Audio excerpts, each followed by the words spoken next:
Hello प्यारे साथियों, आप सभी का स्वागत है आपकी अपनी क्लास कॉन्सेप्ट विद कश्यप पर। आज हम लोग करने वाले हैं यूपीएसआई के पीवाईक्यू जो कि 2021 के परीक्षा में आए हुए हैं। तो चलिए शुरू करते हैं, देखते हैं पहला क्वेश्चन। ये रहा पहला क्वेश्चन कि आकाश ने 21,000 के साथ एक व्यापार शुरू किया और बाद में 36,000 के साथ बाला उससे जुड़ गया।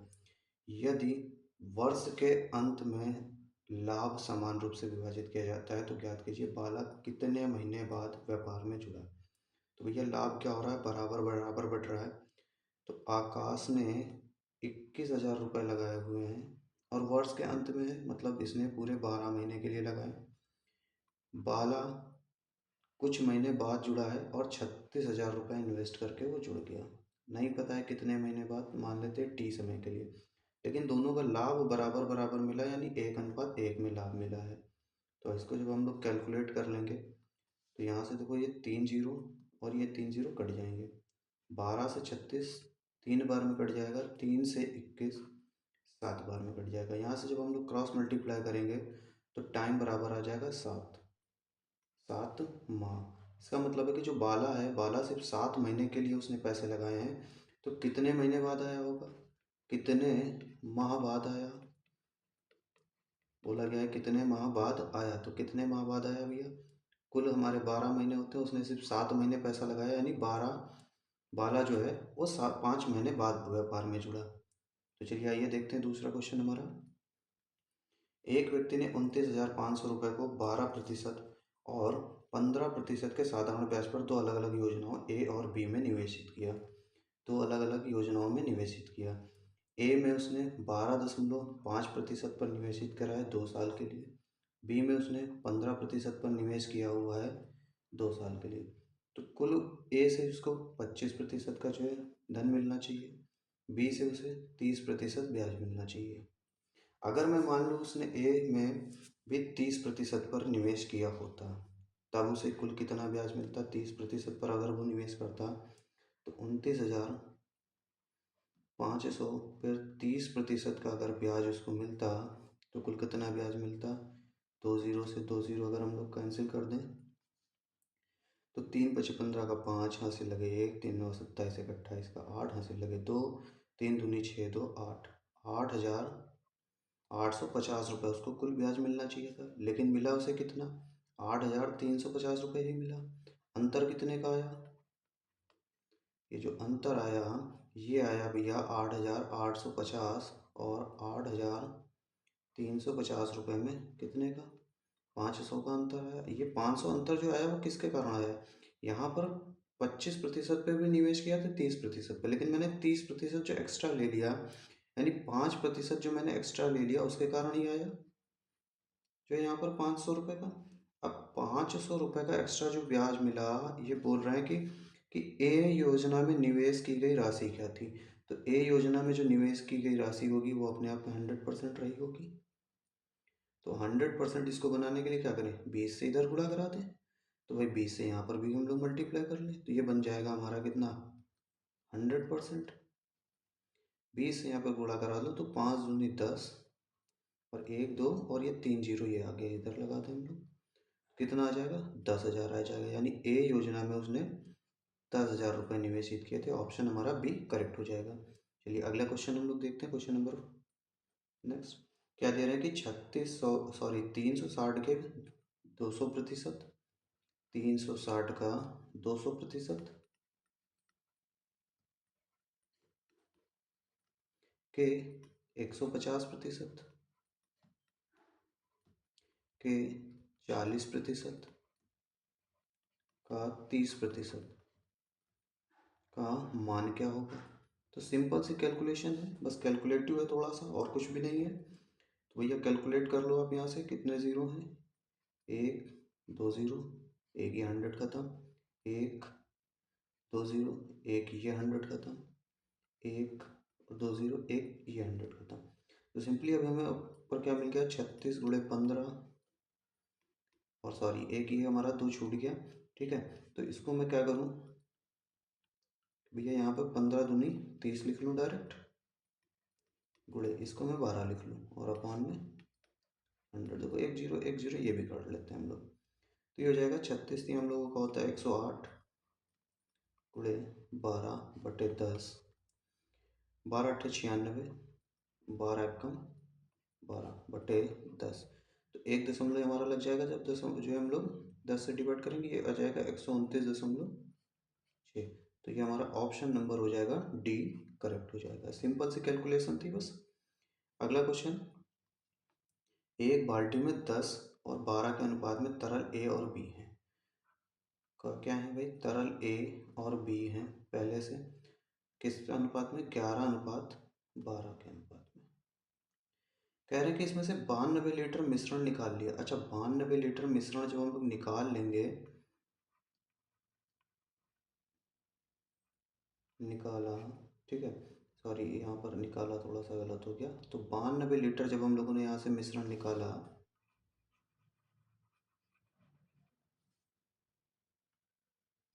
तो अब हमारे पास क्या रहा होगा भाई, 92 हम लोग जब मिश्रण निकालेंगे तो हमारा अब अनुपात नहीं बदलेगा। लेकिन फिर क्या कह रहे हैं कि 92 लीटर बी इसमें भर दिया। बी भरने के बाद जो नया अनुपात है, नया अनुपात वो कितना हो गया, नया अनुपात 9:10 में हो गया। ठीक है, अब यहाँ पर देखो, मिलाया गया था हमारा बी, तो बी नहीं बदलना चाहिए था, सॉरी बी बदलना चाहिए था, ए नहीं बदलना चाहिए था। लेकिन अब ए की मात्रा भी बदल गई, पहले 11 थी, बाद में 9 हो गई।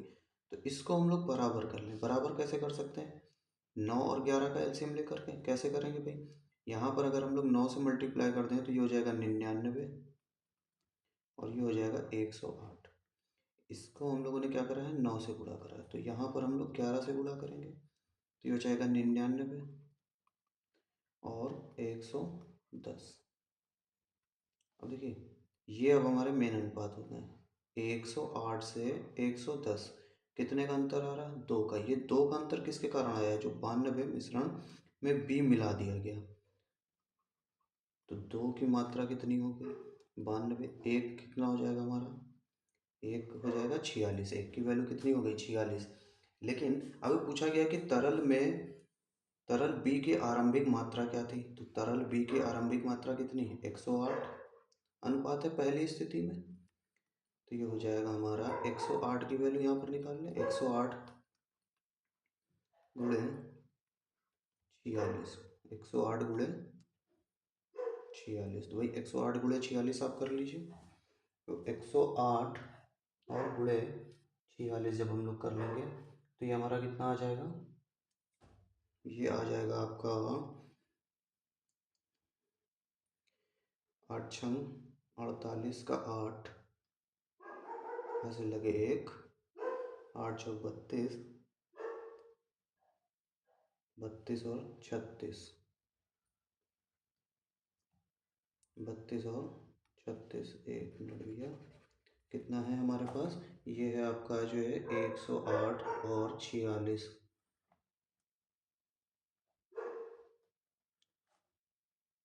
32। तो ये हो जाएगा 8, 6, 9, 4। ये आपका हो जाएगा 4000, यहाँ पर लिख ले रहा हूँ 4968, 4968 हो जाएगा 108 की वैल्यू।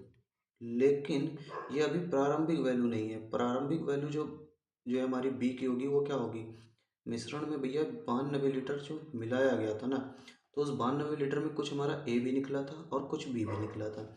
तो यहाँ पर 11 और 12 दोनों की वैल्यू कितनी है अनुपात में, 23, और निकाला कितना गया था, 92 लीटर। तो एक की वैल्यू कितनी आ जाएगी, 4। और कितना बी है, बी की है 12। तो पहले 12 की वैल्यू कितनी, 48। तो 48 बी और भी तो रहा होगा, ये 48 हमें क्या करना है, यहाँ पर ऐड कर देना है।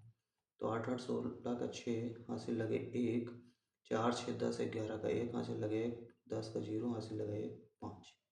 तो आरंभिक मात्रा जो रही होगी 5060 रही होगी। चलिए देखते हैं भाई नेक्स्ट क्वेश्चन। थोड़ा सा इसमें कैलकुलेटिव क्वेश्चन था, टाइम लग गया। अगले क्वेश्चन पर आते हैं हम लोग। तो ये रहा भैया अगला क्वेश्चन, ब्याज की गणना वार्षिक चक्रवृद्धि आधार पर करते हुए प्रति वर्ष 30% ब्याज की दर। 30% को जब हम लोग फ्रैक्शन में बदलेंगे तो आ जाएगा 3/10। 10, मतलब जो है हमारा जो प्रिंसिपल था वो 10 रहा होगा और अमाउंट कितना करना है, 13 करना है। उधार दी गई 17,500 की राशि, 17,500 की राशि ये प्रिंसिपल है और अमाउंट कितना हो जाता है हमारा, 29,575 हो जाता है। तो इस टाइप के क्वेश्चन को करने के लिए सबसे पहले हम लोग क्या करते हैं कि इनका कोशिश करते हैं कि किसी नंबर का ये हमारे जो है या तो square root, cube root, quadratic root ऐसा कुछ बन जाए। तो आइए देखते हैं भाई क्या बन रहा है। अगर इसको हम लोग डायरेक्ट 25 से डिवाइड कर लें तो 25 सत्ते 175, ये 700 हो गया। 25 से अगर हम लोग यहाँ पर डिवाइड लगा लें तो हो जाएगा 25 एकम 25, 25 एकम 25, 25 अठे 200, 25 दिया 75, 1183। अच्छा अभी इसको 7 से भी डिवाइड कर लें तो ये हो जाएगा 100। 7 से इसको डिवाइड कर लें, 7 एकम 7, 7 42, 7 9 या 63। ठीक है, अब देखो ये हमारा स्क्वायर रूट बन रहा है, ये भी स्क्वायर रूट बन रहा है, ये भी स्क्वायर रूट बन रहा है। ये 10 का स्क्वायर होता है और ये 13 होता है। देखो 10 पे 3 का ब्याज मिल रहा है, 10 रुपये पे 3 का ब्याज मिल रहा है, तो कितने प्रतिशत ब्याज हो गया, 3% ब्याज हो गया, सॉरी 30% ब्याज हो गया। और 30% ब्याज रेट पर ही दी गई थी राशि। तो वर्ष कितने आ जाएंगे, 2 आ जाएंगे। यहाँ पर जो हम लोग स्क्वायर रूट करते हैं वही हमारा टाइम होता है। एक तो इस तरीका ये है। दूसरा तरीका भाई क्या हो सकता है कि हम लोग 17,500 का कितनी बार 13/10 कर लें, कितनी बार 13/10 कर लें कि वो 29,575 हो जाए। तो भाई देखो अगर एक बार हम लोग करेंगे तो ये एक जीरो कटेगा, दूसरी बार करेंगे तो ये दूसरी जीरो कट जाएगा। अब तीसरी बार जैसे ही हम लोग करने आएंगे 13/10 तो ये किस में आ जाएगा, अब ये डेसिमल में आ जाएगा। लेकिन हमारा अमाउंट है जो वो डेसिमल में नहीं आ रहा है, दशमलव में नहीं आ रहा। इसका मतलब क्या था कि हमें सिर्फ और सिर्फ 2 ही बार करना है। और जब 2 ही बार जो है 13/10 कर रहे हैं तो इसका मतलब है आंसर हमारा 2 वर्ष ही हो जाएगा, आंसर हमारा 2 वर्ष हो जाएगा। चलो अगले क्वेश्चन पर आते हैं हम लोग। एक दुकानदार के पास 3 अलग अलग गुणवत्ताओं का दूध है। पहली गुणवत्ता का दूध 609 लीटर है, पहली गुणवत्ता का जो दूध है 609 लीटर है। ठीक है, मान लेते हैं ए। बी गुणवत्ता है जो 667 है और सी गुणवत्ता है 725 है। क्या कह रहे हैं, समान आकार की बोतलों की न्यूनतम संभावित संख्या ज्ञात कीजिए जिसमें विभिन्न गुणवत्ता वाले अलग अलग दूध को मिलाए बिना मिलाए भरा जा सकता है। तो बिना मिलाए भरा जा सकता है यानी कि एक ऐसी नाप हो जिसमें से इनको इक्वली हम लोग नाप लें। इक्वली नाप क्या आ जाएगी, एच सी एफ आ जाएगा हमारा, जो भी इनका एच सी एफ होगा। अब एच सी एफ निकालने के लिए क्या, हमेशा एच सी एफ जो भी होगा वो इन संख्याओं के अंतर के बराबर होगा या अंतर का कोई हमारा फैक्टर होगा। तो अंतर यहाँ से अगर हम लोग निकाल लें तो 667 और 609 का अंतर कितना हो जाएगा, 17 में से 9 जाएगा बचेगा 8, 5 में से 0 जाएगा बचेगा 5। इनका अंतर कितना आ रहा है भाई, किन्हीं भी दो संख्याओं का अंतर ले सकते हैं हम लोग, 725 और 667 का भी ले सकते थे। तो 58 अंतर आ रहा है। अब 58 ही इनका या तो होगा या फिर 58 का कोई फैक्टर होगा। 2 × 29, अब आप ही चेक कर लीजिए। जब हम लोग चेक करेंगे तो भाई 2 से तो ये बिल्कुल भी नहीं कट रहे हैं, यानी 2 तो नहीं हो सकता, 29 इनका हो सकता है। आप 29 चेक कर लीजिए और 29 ही क्या है भाई, एच सी एफ होगा इसका। और 29 से ही बराबर बराबर कट जाएंगे और बिना मिलाए भर दिए जाएंगे। तो आंसर हमारा क्या हो जाएगा, 29 हो जाएगा। अगले क्वेश्चन को देखते हैं हम लोग। एक व्यापारी अपने माल की कीमत को ऐसे अंकित करता है कि 25% की छूट देने के बाद, भाई मार्क करा उसने और मार्क पे उसने 25% की छूट दी। अगर 25% उसका डिस्काउंट अगर 25% है, ठीक है, तो सेलिंग प्राइस कितना रहा होगा, मार्क प्राइस का 75% रहा होगा। ठीक है, 75% बराबर। अब यहाँ पे कह रहे हैं कि वो 20% लाभ कमाता है। लाभ अगर लाभ कमा रहा है उसका क्रय मूल्य कितना है, सीपी कितना है, 21,900 रुपये है और इस पे 20% लाभ कमा रहा है, मतलब वो 120% पर बेच रहा होगा। दोनों ही बार में क्या हो जाएगा, सेलिंग प्राइस आ जाएंगे। तो कैलकुलेशन कर ले भाई, ये 100 से हमारा 100 कैंसिल आउट हो गया। यहाँ पर 75 है, तो 75 यानी 25 से डिवाइड कर लें तो ये 3 बार में डिवाइड हो जाएगा। 25 अट्ठे 200, बचेगा 19। 19 यानी 190, तो 25 सत्ते 175, 15 बचेगा 150, 15 छक्का डेढ़, सॉरी 25 छंग 150, 3 है, तो 3 से ये 140 120 कैंसिल आउट हो जाएगा 40 बार में। तो मार्क प्राइस हमारा कितना आ जाएगा, 876 गुणे 40, तो 4 छंग 24 का 4, इकाई अंक सभी में बराबर। 24 का 4 हासिल लगे तो 4 सत्ते 28, 2 30 का 0 हासिल लगे 3, 4 अठे 32, 3 35, 35 0 40, 35,040, यानी ऑप्शन नंबर ए उसका क्या हो जाएगा, मार्क प्राइस हो जाएगा। Next question, question number 9। यदि ए एक्स से वाई तक 78 किलोमीटर प्रति की गति से और फिर वाई से एक्स तक 120 किलोमीटर की गति से गाड़ी चलाता है तो पूरी यात्रा की औसत गति ज्ञात करिए। तो जब एक बार जा रहा है, ठीक है, एक्स से वाई तक जा रहा है और फिर वापस आ रहा है, तो भाई औसत गति का एक फॉर्मूला होता है कि कुल दूरी, औसत गति का फॉर्मूला होता है कि भाई कुल दूरी बटे कुल समय। एक तो हम लोग ये कर सकते हैं, दूसरा जो है औसत गति का फॉर्मूला होता है औसत गति यानी एवरेज स्पीड बराबर होता है हम लोगों का 2xy upon x plus Y. अब यहाँ पर x क्या है, पहली वाली हमारी गति, पहली स्पीड, और दूसरी स्पीड कितनी है 120 है, बटे 78 प्लस 120। तो जब हम लोग इसको सॉल्व करेंगे तो ये हो जाएगा हम लोगों का,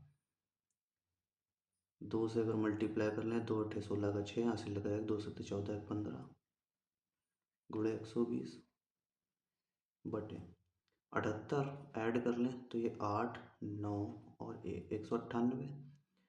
अच्छा, 2 से मुझे यहाँ पर डिवाइड नहीं करना चाहिए था, चलो डिवाइड कर लिए, तो 2 छंग 12, 2 9 18, 2 9 18, 6 से गुणा करा लें तो 6 छंग 36 का 6 हासिल लगे 3, 6 पंजे 30, 3 33 का 3 हासिल लगे 3, 6 कम 6 3 9, 93 60 डिवाइडेड बाय 99। अब देखो इतनी लंबी कैलकुलेशन करेंगे 99 से, अगर इसको डिवाइड करेंगे तो फिर टाइम लगेगा। अगर मैं मान लूँ कि ये 99 ना हो करके, ये 99 ना हो करके 100 रहा होता, तो ये 93 बार में डिवाइड हो रहा होता, 93.60 आता, लेकिन यहाँ पे थोड़ा सा कम है 100 से, तो इसका मतलब है थोड़ा सा ज़्यादा ही आंसर आएगा, अप्रॉक्स हमारा 94.55 आंसर आ जाएगा जब हम लोग इसको डिवाइड करेंगे। तो ऑप्शन नंबर भैया सी करेक्ट हो जाएगा। अब आप 99 से इसको डिवाइड करने बैठोगे तो बहुत टाइम लगेगा, तो हमने इसको अप्रॉक्स में 100 मान करके कर लिया। चलिए अगले क्वेश्चन को देखते हैं हम लोग।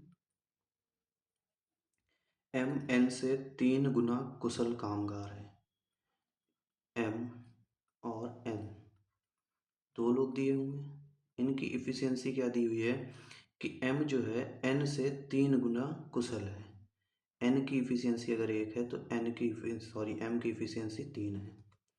तो जब एक सेम काम करना हो तो इनकी इफ़िशियंसी का ही अनुपात का इनवर्स जो होता है वो टाइम का अनुपात हो जाता है, यानी 1:3 हो जाएगा। कह रहे हैं कि एन की तुलना में 254 कम दिनों में काम पूरा करता है। कौन करता है, एम पूरा करता है। हमारे अनुसार 2 का अंतर, ठीक है, क्वेश्चन के अनुसार 254 का अंतर समय का, तो 2 यूनिट बराबर 254, तो 1 यूनिट बराबर हो जाएगा 127। तो कह रहे हैं कि एन कितने दिनों में संपूर्ण कार्य करेगा, तो एन कितना टाइम लगा रहा है, 3 टाइम लगा रहा है, तो 3 यूनिट की जो वैल्यू है कितनी आ जाएगी, 3 गुणे 127, 3 सत्ते 21 का 1, यानी यूनिट डिजिट सभी जगह बराबर, 3 सत्ते 21 का 1 हासिल लगे 2, 3 दूनी 6, 1 7 और 3 एकम 3, तो 371 दिनों में एन काम कर लेगा पूरा। ऑप्शन नंबर ए करेक्ट हो जाएगा। क्वेश्चन नंबर नेक्स्ट, 2110 वस्तुओं का क्रय मूल्य 1688 वस्तुओं के विक्रय मूल्य के बराबर है, तो लाभ प्रतिशत क्या है? तो यहाँ पर दिया हुआ कि जो 2110 वस्तुएं हैं इनका जो क्रय मूल्य है वो 1688 वस्तुओं के सेलिंग प्राइस के बराबर है। तो यहाँ से हम लोग कॉस्ट प्राइस और सेलिंग प्राइस का रेशियो निकाल सकते हैं। 1688/2110। अगर इन्हें हम लोग 422 से डिवाइड करें तो ये 4 बार में डिवाइड होता है और ये 5 बार में डिवाइड होता है। तो कॉस्ट प्राइस बटे सेलिंग प्राइस बराबर आ जाएगा 4/5। अब आप ही बताइए, जब कॉस्ट प्राइस हमारा 4 रुपये है और सेलिंग प्राइस 5 रुपये है तो यहाँ पर प्रॉफिट कितने का हो रहा है? यहाँ पर प्रॉफिट भैया कितने का हो रहा है? प्रॉफिट हमारा 1 रुपये का हो रहा है। और प्रॉफिट परसेंट का मतलब क्या होता है? प्रॉफिट बटे कॉस्ट प्राइस इंटू 100। तो सभी को पता होगा कि 1/4 की वैल्यू कितनी होती है प्रतिशत में? 25%। ऑप्शन नंबर हमारा डी करेक्ट हो जाएगा। ऑप्शन नंबर डी भैया करेक्ट हो जाएगा। अगले क्वेश्चन को देखें। ये रहा अगला क्वेश्चन। क्या कह रहे हैं कि उस अर्धगोले का वक्रपृष्ठीय क्षेत्रफल ज्ञात कीजिए जिसकी त्रिज्या 30 सेंटीमीटर है और पाई दिया हुआ कि 3.14 लेना है। ठीक है, अर्धगोले का वक्रपृष्ठीय क्षेत्रफल फॉर्मूले पे बेस्ड क्वेश्चन है। वक्रपृष्ठीय क्षेत्रफल का जो है जो फॉर्मूला होता है वो होता है आप लोगों का 2πr²। वक्रपृष्ठीय क्षेत्रफल का जो एक फॉर्मूला होता है वो होता है 2πr²।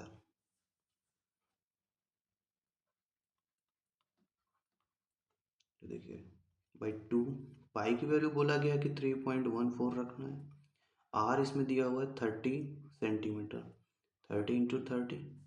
ठीक है, तो देखिए ये दशमलव से ये 2 0 कैंसिल आउट हो जाएंगे। तो 2 × 8, 2 × 2, 2 × 3 = 6, गुणे 3 × 3 = 9। गुणा करा लें यहाँ पर हम लोग। तो 9 × 72 का 2, हासिल लगे 1, 9 दूनी 18, 1 9 और 9 6 का 54। ये हो जाएगा 9 × 72 का 2, हासिल लगे 7, 9 × 72 का 2, हासिल लगे 7, 9 दूनी 18, 7 25 के 5, हासिल लगे 2, 9 6 का 54 और 2 56। तो आंसर क्या हो जाएगा? 56 52।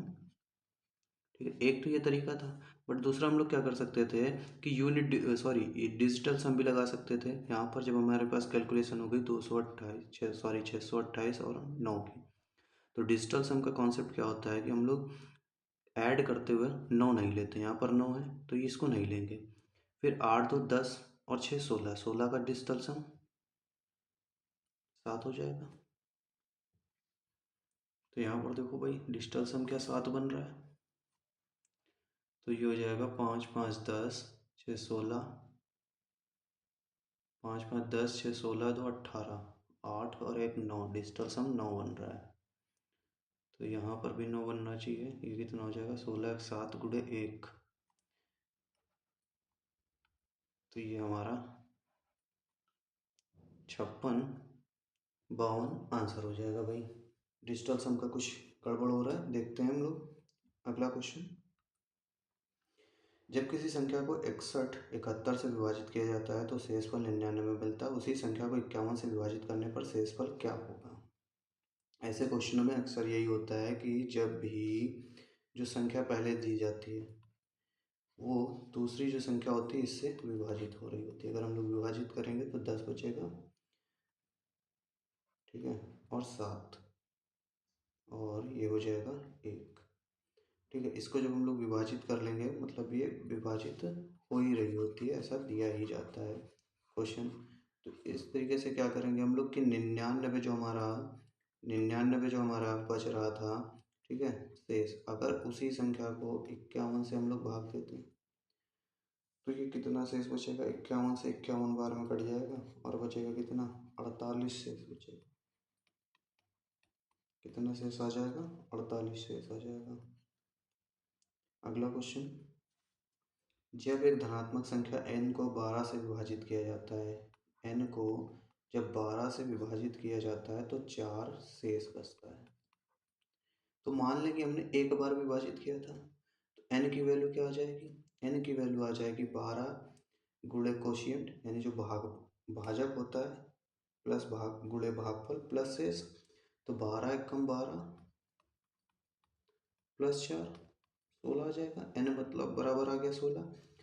तो जब 8n को उसी संख्या से भाग दिया जाता है, किसको भाई? 8n। अब 8n क्या हो जाएगा? 16 8 128। जब इस 128 को 12 से विभाजित किया जाता है, तो भाई 12 से विभाजित कर लेंगे तो कितना शेष बचेगा? 120 पूरा कट जाएगा, 8 शेष बच जाएगा। कितना बचेगा? 8 आपका शेष बचेगा। ऑप्शन नंबर सी करेक्ट हो जाएगा। तो वीडियो में बने रहने के लिए आप लोगों का बहुत बहुत धन्यवाद। वीडियो को लाइक करिए, चैनल को सब्सक्राइब करिए। अगर आप चैनल पर नए हैं तो चैनल को सब्सक्राइब करिए, वीडियो को लाइक करिए और अपने फ्रेंड्स के साथ में भी शेयर करते रहिए। तब तक के मिलते हैं अगली वीडियो में। तब तक के लिए धन्यवाद। Bye bye.